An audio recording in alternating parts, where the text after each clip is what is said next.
अल्लाह हमारे हालों पर रहम करे। आज हमने गुनाह को गुनाह समझना तो बहुत दूर की बात, गुनाह को बुरा समझना भी छोड़ दिया है। कल मैं किसी अपने दोस्त को दावत दे रहा था, किसी हराम काम से मना कर रहा था कि भाई सूदी एग्रीमेंट में फला सामान आप ना लें, तो उसका जवाब ये था कि भाई दुनिया ले रही है। ये आज हमारा हाल हो गया है कि हम लोगों को जब हराम करना होता है हम दुनिया की मिसाल दे देते हैं, और जब हलाल पे आना होता है तब हमें दुनिया नज़र नहीं आती। तो मैंने उससे कहा कि अभी कोई पुलिस वाला आ जाए, वो कुछ लोगों को जलाने लग जाए, क्या तू कह देगा कि भाई मुझे भी जला दे जब तू इनको जला रहा था? तब तू नहीं कहेगा। ये हाल हुआ पड़ा है आज हमारा। हराम काम करना होता है दूसरों को देख लेगा, हलाल काम करना होता है तब दूसरे को नहीं देखता। अगर तू देखना चाहेगा तुझे ऐसे भी मिल जाएंगे जो उस हराम काम को नहीं कर रहे, तू छोड़ना चाहेगा तो तू ऐसे लोगों को भी देख लेगा जो उस काम को नहीं कर रहे।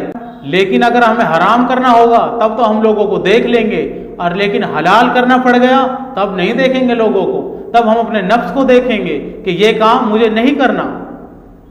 हराम काम के लिए हम लोगों को देख लेते हैं, लोगों की मिसाल ले लेते हैं, लेकिन जब हलाल करना आता है ना तब लोगों को देखते हैं ना लोगों की मिसालें लेते हैं, तब अपने नफ्स की मान लेते हैं। अल्लाह की कसम ये हम अपने आप को धोखा दे रहे हैं। ये हरगिज़ ना सोचे कि हम किसी और को धोखा दे रहे हैं। अल्लाह हमारे लोगों की गैरत को जगाए, जो बुराई के खिलाफ बोलने वाले बन जाए। आजकल चंद लोग रह गए हैं जो बुराई के खिलाफ बोलते हैं, वरना अक्सरियत आजकल मियाँ मट्ठू बन गई है। भलाई का हुक्म वो कर लेगी लेकिन बुराई से नहीं रोकेगी, बुराई से नहीं टोकेगी। ये हाल आज हम लोगों का हो गया है। अल्लाह ताला हमारी गैरत को जगाए और हमें बुराई से भी लोगों को रोकने और टोकने की तौफीक नसीब अता फरमाए। पहले कोई बुराई जब गांव में आती है हम ये सोचते हैं अरे फलाने को ही तो कर रहा हो। उसके बाद जब मोहल्ले में आ जाती है फिर हम सोचते हैं अरे फलाने को ही तो कर रहा हो।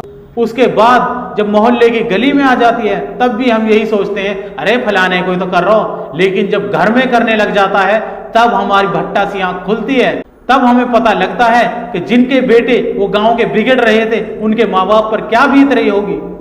ऐसे ऐसे लोग हैं वो ये कहते हैं कि भाई बेटा हाथ से निकल गया है, और हमें दूसरों के सामने बताने से ये डर लगता है कि जो बची कुछ ही इज्जत है कहीं ये भी दाव पे ना लग जाए, कहीं ये भी तार तार ना हो जाए।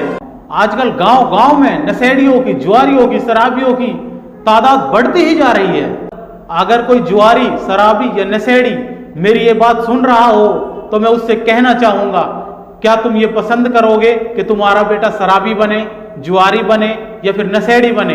अगर तुम्हारा जवाब है नहीं कि तुम ये पसंद नहीं करोगे, तो तुम क्यों शराबी बने हुए हो, तुम क्यों नशेड़ी बने हुए हो, तुम क्यों जुआरी बने हुए हो? क्योंकि तुम्हारे बाप को भी ये पसंद नहीं कि उसका बेटा जुआरी बने, शराबी बने, नशेड़ी बने। जैसा तुम अपने बेटे को बनता हुआ देखना चाहते हो वैसे ही तुम अपने बाप के बेटे बनो।